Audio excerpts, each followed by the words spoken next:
Dehydration అంటే అదేదో ఎండాకాలం తాలూకు సమస్య అనుకుంటాం. కానీ నిజానికి ఎండాకాలంతో పోలిస్తే చలికాలంలోనే డీహైడ్రేషన్ ముప్పు ఎక్కువని చెబుతారు డాక్టర్లు.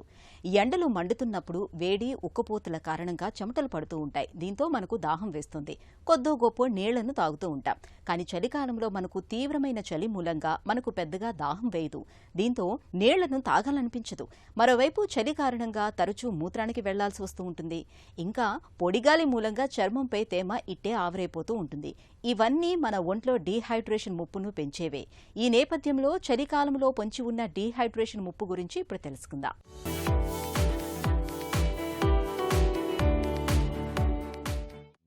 కాలం మారినప్పుడల్లా మన అలవాట్లు మారటం సహజమే. ఎండాకాలంలో అతిగా దాహం వేయటంతో చల్లటి పానీయాలు తాగాలని మనసు కోరుకుంటుంది. అదే వర్షాకాలం లేదా చలికాలంలో వేడివేడిగా ఏదైనా తినాలనే ఉబలాటం కలుగుతూ ఉంటుంది. మరీ ముఖ్యంగా వణికించే శీతాకాలంలో మామూలు సమయాల్లో కన్నా ఎక్కువగా టీ, కాఫీలు తాగేస్తూ ఉంటారు మనలో చాలామంది. కానీ దాహం వేయటం లేదనే కారణంతో నీళ్లు తాగటం పట్ల అశ్రద్ధ చూపిస్తూ ఉంటారు. నిజానికి చలికాలంలో సాధారణంగానే ఎవ్వరికైనా నీళ్లు తాగాలనిపించదు. అలా అని శరీరానికి నీరు అవసరం లేదని కాదు అర్థం. అన్ని కాలాల్లోలాగే చలికాలంలోనూ శరీరానికి తగిన మోతాదులో నీరు అందటం చాలా ముఖ్యం.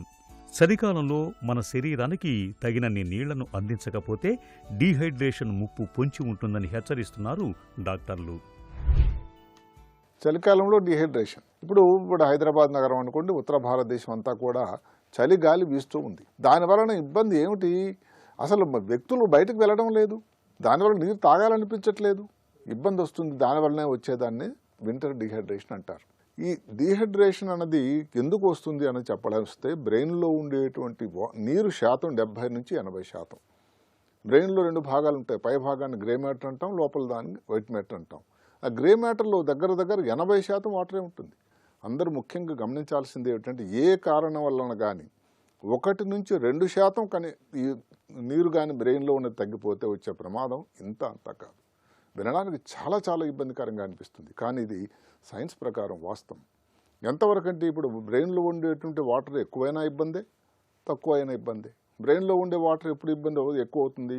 కొంతమందికి ఈ బ్రెయిన్లో ట్యూమర్ వచ్చింది, దానికి తలక దెబ్బ తగిలింది అనుకోండి, ఇన్ఫెక్షన్ వచ్చింది, ఎన్సెఫలైటిస్ వచ్చింది, మెదడువాపు వ్యాధి వచ్చింది. దేనివల్ల కూడా బ్రెయిన్లో వాటర్ అనేది పెరగడానికి ఆస్కారం ఉంది. బ్రెయిన్లో వాటర్ తగ్గిపోయే సన్నివేశాలు ఎప్పుడు వయసుతో పడిన ఇది కానీ, లేకపోతే కొన్ని డీజనరేటివ్ కండిషన్ అంటారు, ఏది మల్టిపుల్ స్క్లెరోసిస్ అని, ఇలాంటి కొన్ని వీటిల్లో కానీ, లేకపోతే ఇంకా ఏదన్నా కానీ పార్కిన్సన్స్ డిజీజ్ కానీ, ఎక్కడైతే కణాల సముదాయం తగ్గిపోతూ ఉంటుందో బ్రెయిన్లో, వీళ్ళ వల్ల కూడా కొంచెం ఈ వాటర్ తాలూకు సాంద్రత తగ్గిపోయే అవకాశం కూడా ఉంది. చలికాలంలో డీహైడ్రేషన్ సాధారణం. ఎందుకంటే చల్లని వాతావరణం దాహాన్ని తగ్గిస్తుంది. వాతావరణం చల్లగా ఉన్నప్పుడు ఒంట్లోని రక్తనాళాలు సంకోచించటం వల్ల మనకు పెద్దగా దాహంగా అనిపించదు. దీంతో సహజంగానే నీళ్లను తక్కువగా తాగుతూ ఉంటాం. ఇక చలి వాతావరణంలో మన శరీరం తన లోపల ఉష్ణోగ్రతను కాపాడుకునేందుకు ఎక్కువ మూత్రం ఉత్పత్తి చేస్తుంది. దీంతో తరచూ మూత్ర విసర్జన చేస్తూ ఉంటారు. ఇక వాతావరణంలోని పొడిగాలి, ఇంట్లోని వేడిగాలుల మూలంగా మన శరీరం అధిక మొత్తంలో తేమను కోల్పోతుంటుంది. ఇవన్నీ మనకు తెలియకుండానే మన ఒంట్లో నీటి శాతాన్ని తగ్గించేస్తూ ఉంటాయి. ఫలితంగా ఒంట్లో ద్రవ నష్టం జరిగిపోతుంటుంది. డీహైడ్రేషన్ మూలంగా తరచూ తలనొప్పి, అలసట, కండరాల నొప్పులు, నోరు, పెదవులు ఎండిపోవటం, చర్మం పొడిబారిపోవటం వంటి లక్షణాలు కనిపిస్తూ ఉంటాయి. డీహైడ్రేషన్ వచ్చింది అనుకోండి, డీహైడ్రేషన్ వల్ల ఏమిటి? కణాల తాలూకు ఇబ్బంది అయిపోతుంది. బ్రెయిన్లో ఏమవుతుంది? కాగ్నిటివ్ స్కిల్ తగ్గిపోతుంది. అంటే అభిజ్ఞ, జ్ఞాపక శక్తి, తెలివి, బ్రెయిన్ ఫాగ్లో రాకుండా క్యాలిక్యులేషను, మంచి చెడు డిస్క్రిమినేషన్, ఇవన్నీ తగ్గిపోతాయట. దానికి కారణం ఏమిటి? బ్రెయిన్లో ఉండేటువంటి దానిలో కణాల్లో ఈ వాటర్ తగ్గిపోవడం. అది ఒక పక్కన అయినట్టయితే, రెండో పక్కన ఏమిటంటే బ్రెయిన్లో ఉండేటువంటి ఈ 3 స్వింగ్స్ అని అంటారు. అంటే ఒకసారి కోపం, ఒకసారి సంతోషం, ఇలాంటివి. దానికి కారణం ఏంటంటే సెరోటోనిన్, డోపమైన్ అని ఏవైతే ద్రావక పదార్థాలు ఉంటాయో, న్యూరో ట్రాన్స్మిటర్స్, దాని తాలూకా బ్యాలెన్స్ అనేది తక్కువ అవడం. ఇంకా మూడో దానికి వస్తే ఈ నరాల నుంచి కమ్యూనికేషన్ వ్యవస్థ ఏదైతే సృష్టికర్త అమర్చాడో దానికి కావాల్సింది, ఇప్పుడు వెహికల్కి పెట్రోల్ అయితే ఎలా కావాలో దానికి కావాల్సింది సోడియం, పొటాషియం అనే ఎలక్ట్రోలైట్స్. ఈ ఎలక్ట్రోలైట్స్ ఉండి జనరల్ ద్వారా వెళ్తుంది ఈ నీటి ద్వారా. ఈ నీరు కానీ తక్కువ అయ్యేటట్టే ఎలక్ట్రోలైట్స్ తాలూకా సరఫరా కూడా నరాలకి తక్కువైపోతుంది. దానివల్ల వచ్చేది వింటర్లో మనందరికీ తెలుసు క్రాంప్స్ అని అంటాం, కాలు ఏదో పట్టేసినట్టు, అసలు రాత్రి మీద వస్తుంది ఇబ్బంది, స్త్రీలలో ఎక్కువ. రెండవది ఏమిటంటే తిమ్మిరిలాగా రావడం కానీ, లేకపోతే ఏదైనా మొదలు స్పాదం ఒక్కసారి టైట్ అయిపోవడం, ఇలాంటి ఇబ్బందులు వస్తూ ఉంటాయి. చలికాలంలో మన ఒంట్లో ద్రవ నష్టం జరుగుతున్నప్పుడు తరచుగా తలనొప్పి వేధిస్తూ ఉంటుంది. శరీరంలో తగినంత నీరు లేనప్పుడు పెదవులు, చర్మంపై పగుళ్లతో పాటు చర్మమంతా పొడారిపోతూ ఉంటుంది.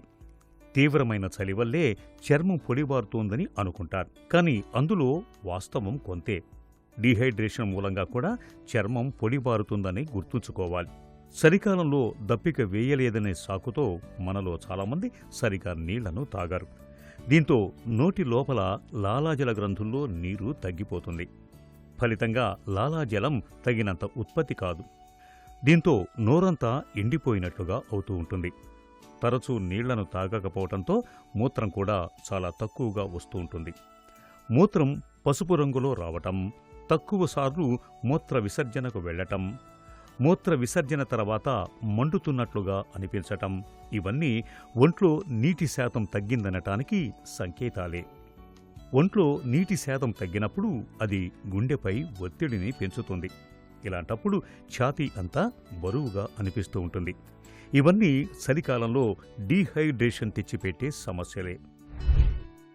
వింటర్ వస్తే అసలు న్యూ హ్యాంప్షైర్ యూనివర్సిటీ నుంచి ఒక స్టడీ ఏం చెప్తుందంటే 40% కోల్డ్ సీజన్లో తగ్గిపోతుందట. వాటర్ వాడకం తాగాలనిపించదు, దప్పిక ఉండదు, కానీ తీసుకోవాల్సింది మాత్రం అదే సుమండి. అలాంటి డీహైడ్రేషన్ లాంటివి రాకుండా ఉండడానికి దాహం వేసినా లేకపోయినా వాటర్ తీసుకుంటూ ఉండాలి.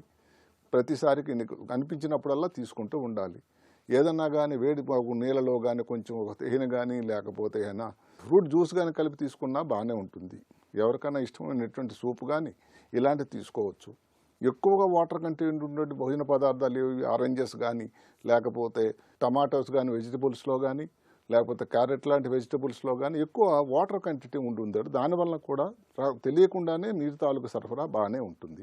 అన్నిటికంటే ముఖ్యమైనది ఎవరైనా వ్యక్తికి ఇది డీహైడ్రేషన్ వచ్చిందా లేదా ఎలా తెలుస్తుందండి? సింపుల్ అండి, మూత్రం కలర్ కానీ ఎర్రగా కానీ గ్రీన్ ఎల్లో కలర్గా చాలా ఎక్కువ ఉండేటైతే డీహైడ్రేషన్ ఉన్నట్టు, నార్మల్ కలర్ కానీ లైట్ ఎల్లో కానీ ఉండేటైతే డీహైడ్రేషన్ లేనట్టు. చిన్నవాళ్ళైనా పెద్దవాళ్ళైనా డీహైడ్రేషన్ అనేది వింటర్ సమయంలో కూడా ఉంటుంది. కాబట్టి ఆ టైంలో కూడా ఏదో ఒక పద్ధతిలో తప్పకుండానే 2 నుంచి 2.5 లీటర్లు పెద్దవాళ్ళు అయితే తీసుకోవాలి. చిన్నవాళ్ళు అయితే కొంత మోతాదు తక్కువ ఉంటుంది. చలికాలంలో డీహైడ్రేషన్ ముప్పును నివారించుకోవటం అన్నది మన చేతుల్లోనే ఉంది. ఈ సీజన్లో దాహం వేసినా వేయకున్నా తప్పనిసరిగా తరచుగా నీళ్లను తాగుతూ ఉండాలి. ఎండాకాలంలో మాదిరే చలికాలంలోనూ వాటర్ బాటిల్ను పక్కన ఉంచుకోవాలి.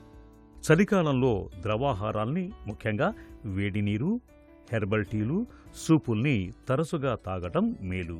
పుచ్చకాయ, నారింజ, పైనాపిల్ వంటి పండ్లలో నీటి శాతం ఎక్కువగా ఉంటుంది. వీటిని తరచుగా తీసుకోవాలి. ఇవి శరీరంలో నీటి శాతం తగ్గకుండా చూస్తాయి. చలి సీజన్లో కాఫీ, టీలను అతిగా తాగటం ఏమంత మంచిది కాదు. ఇవి డీహైడ్రేషన్ ముప్పును పెంచుతాయని గుర్తుంచుకోవాలి. అలాగే ఒంట్లో వేడిని పుట్టిస్తుందనే భావనతో కొంతమంది తరచూ మద్యం తాగుతూ ఉంటారు. నిజానికి మద్యపానం వల్ల డీహైడ్రేషన్ ముప్పు మరింతగా పెరుగుతుంది. ఇక ఇంట్లో ఎయిర్ హ్యూమిడిఫైయర్ వాడుకోవటం మేలు. ఇది వాతావరణంలో తేమ తగ్గకుండా చూస్తుంది. చర్మానికి తరచుగా మాయిశ్చరైజర్లను పట్టిస్తూ ఉండాలి. ఇవి చర్మంపై పగుళ్లను, పొడిబారటాన్ని నివారిస్తాయి.